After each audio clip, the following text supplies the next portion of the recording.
I was still holding the pie when my father told me not to come home again. It was warm, pecan her favorite. I'd baked it the night before using Grandma's old recipe, the one with crushed vanilla wafers in the crust and a splash of bourbon she swore by.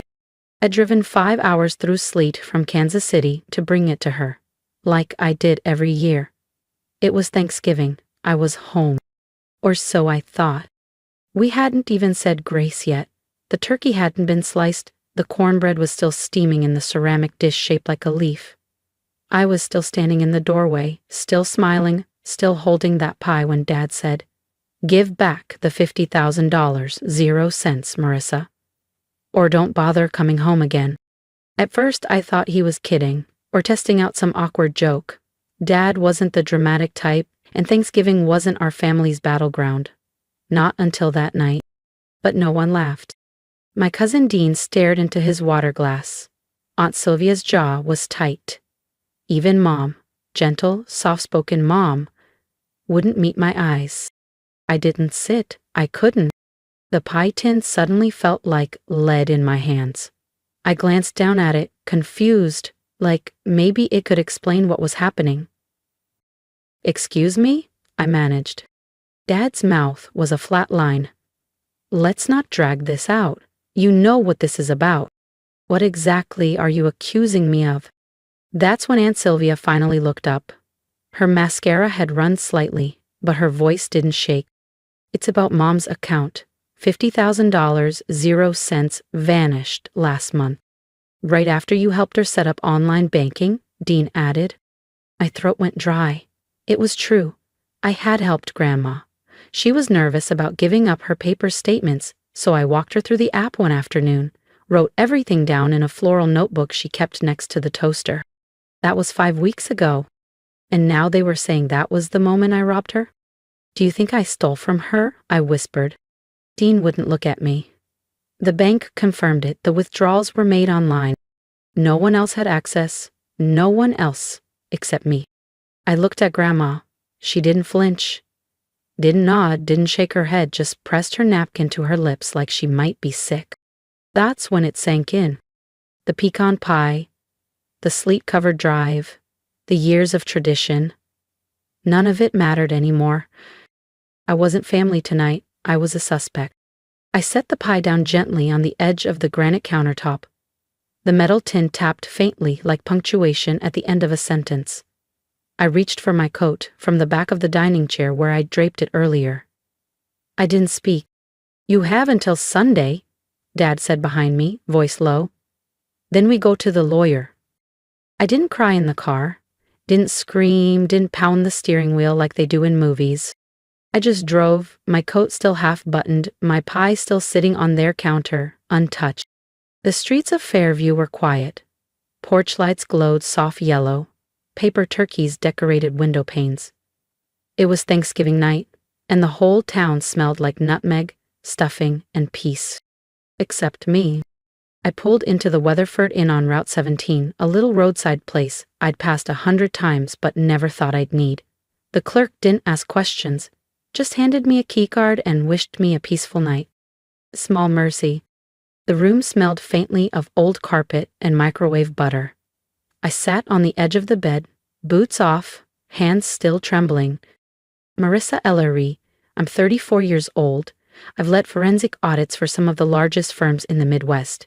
I've traced embezzlement rings, caught CFOs lying under oath, signed off on audits worth more than my parents' home twice over. And they thought I stole from Grandma. The worst part, I wasn't even shocked. There had been signs. The way Lisa rolled her eyes whenever Grandma mentioned my new role at the firm. Dad's backhanded remarks. "Don't you ever want to live a little?" As if my success was some sort of affliction. Even last Christmas, when I offered to pay for the roof repairs, David muttered something about buying loyalty. I lay back on the scratchy comforter, eyes locked on the ceiling. I tried to retrace every moment I helped Grandma with her banking. The notebook, the drawer, it wasn't even locked. Lisa still lived there. David had a key. Anyone could have opened it. Anyone. I had walked Grandma through the setup, yes, but that didn't make me the only one who knew how to use it. Still, they believed it. Believed I'd waited for her to get sick just to steal from her. $50,000, 0 cents. As if I needed it. As if I ever would. My phone buzzed on the nightstand. A text from Lisa. We didn't want it to come to this, but you made it hard to trust you. No happy Thanksgiving.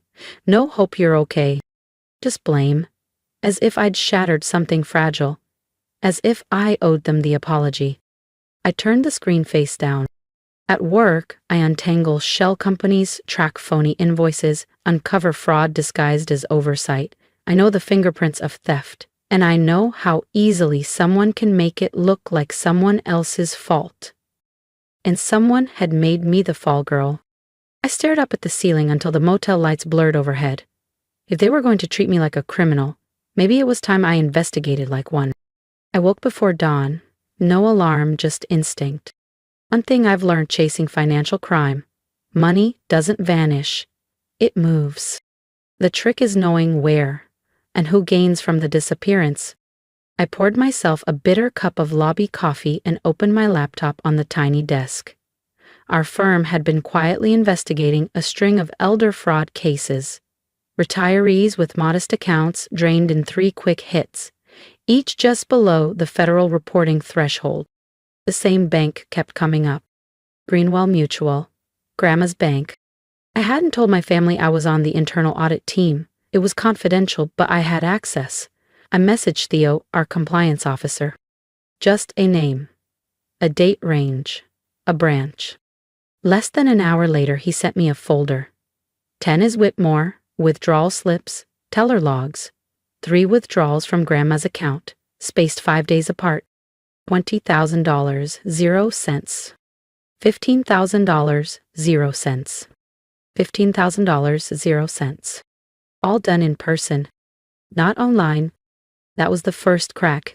They'd accused me of using the app, said I was the only one with access, but if the money walked out with a teller, it wasn't me. I clicked the attached security footage. Low resolution, grainy, but the face walking up to the counter, clear enough. The first video loaded. Greenwell Mutual, October 10th, 2:13 p.m. A woman approached the counter, glancing nervously over her shoulder. Blonde ponytail, gray hoodie, At first I assumed it was a hired decoy, someone paid to impersonate Grandma. But then she stepped closer, lowered her mask to speak to the teller, and I froze. Lisa. Even in grainy footage, I knew that face. I'd watched that face blow out birthday candles, sob into pillows after high school breakups, steal the last muffin on snow days. I knew her down to the way she fidgeted, tapping her fingers in threes when anxious. She handed over what looked like Grandma's ID and signed something. Her signature hadn't changed since sophomore year. I leaned back in my chair, motel light buzzing faintly overhead. They hadn't just stolen the money. They'd orchestrated this. They waited until I set up the online accounts, used that digital footprint as camouflage, then they framed me. Opened the second clip. October 15th. Same bank branch. David. No disguise, no nerves, calm, polished, joking with the teller like he'd done it a dozen times before. He signed something, smiled, nodded. Third video, Lisa again. Same hoodie, different sunglasses. More confident this time. My stomach turned. But something still didn't add up. How did they get the ID and bank details? Then I remembered. 2 weeks before I helped Grandma digitize her finances, she had a routine hospital visit. Just scans. Lisa had volunteered to stay overnight with her, and Grandma's purse was with her the whole time. Her checkbook, her driver's license, her printed bank statements. That's where it started. But it didn't stop there. I reviewed the metadata from the banking app setup. The first login after I'd returned to Kansas City didn't come from Grandma's phone. It came from a tablet on the home Wi-Fi. Same IP address Lisa used for her Netflix marathons. And the one-time passcode? Sent to a backup email. I didn't register. I traced it, the recovery number of it. They weren't just desperate, they were bold, arrogant. They assumed no one would question it, especially not when the golden child made such an easy target. I closed the laptop. This wasn't a mistake. This wasn't family friction. It was fraud. They'd used my love for Grandma as a smokescreen. I zipped up my laptop bag and reached for my phone. Not to call the police. Not yet. Instead, I called the office. Asked Theo for one more thing. Printed teller signature logs. I'd need those for the side-by-side comparisons. Then I slid open my suitcase and pulled out a slim black presentation folder, the kind I'd used in court during high-stakes fraud cases. If they wanted to cast me as the villain, fine. I'd show them what it looks like when the villain keeps receipts. It didn't call ahead. I drove back to Fairview on Monday afternoon, right as the sun dipped into that late autumn glow, the golden hour that once made this street feel like magic. It didn't feel like home now. The driveway was full. David's SUV, Lisa's compact, Grandma's old Buick. No guests, just family. I parked at the curb, let the engine tick down as my hands rested on the leather folder in my lap, full of timestamps, teller logs, security stills.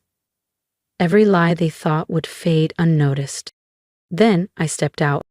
I walked up the porch steps and let myself in. No knocking, not this time. The scent of rosemary and broth drifted from the kitchen. I heard forks tapping ceramic. Low conversation. A laugh that used to belong to us all, but didn't anymore. I found them gathered around the kitchen island. Lisa perched on the counter like a kid again, mug in hand. David stood near the fridge, arms folded. Grandma stood quietly at the sink, drying a dish like muscle memory. Dad stirred a pot. Back to me. Then they all looked up, and everything stopped. No one spoke. I walked to the island and placed the black folder on the wood where we used to roll out Christmas cookies. I opened it without ceremony. You believed I stole from Grandma, I said quietly. Let me show you what really happened. The air shifted, subtle, like before a storm. First photo, Lisa. Sunglasses, teller counter, signature visible. October 10th. $20,000, 0 cents. Not online, not me. No one moved. Not even Lisa. Second photo, David. Navy sweater, handing over a check. October 15th. $15,000, 0 cents. And I was just getting started. Stick around, because what came next silenced every accusation. Hit subscribe so you don't miss the moment they realized who they were really up against. $15,000, 0 cents, I said, laying the final slip on the counter. My voice trembled. Not from rage, but restraint. These weren't strangers.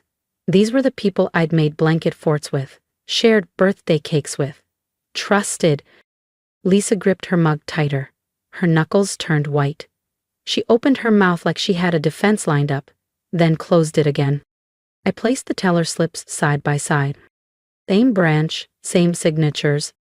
I matched these with your handwriting, Lisa, I said softly, from the sticky note you left on the fridge last week. The one that said, "Don't touch my leftovers." A beat passed. Then finally, Lisa's voice, thinner than I remembered. You went through our stuff? I tilted my head calmly. You went through Grandma's. Grandma reached out, her fingers brushing the edges of the slips. Her eyes flicked over the print, hand trembling slightly. When she spoke, her voice was small. Almost pleading. But the bank said it was online. That's what they assumed, I said. But the withdrawals? Those were done in person. The online activity came later, from a tablet connected to your home Wi-Fi. I looked at David. The recovery email linked to your number, the phone tied to your Netflix profile. The kitchen went still. Dad stopped stirring. Lisa looked down at her feet. David stared at the counter like it might offer another version of this moment. And then Grandma spoke, barely above a whisper. You let me believe my granddaughter stole from me. She wasn't looking at anyone, not even me. You told me not to come home, I said, voice tighter now. And none of you ever asked if I did it. That was the real betrayal, not the accusation, not the silence, but that no one thought to ask. Lisa finally looked up. Her expression wasn't guilt. It was resentment. You always get everything. she said bitterly. The job, the praise, the respect. I just wanted to level the field. I studied her. She looked older now. Or maybe I was just seeing her clearly for the first time. You didn't level anything. You set fire to it. David cleared his throat. She'll be fine, Grandma. Marissa makes more than all of us. It wasn't personal. I exhaled slowly, the chill crawling up my spine.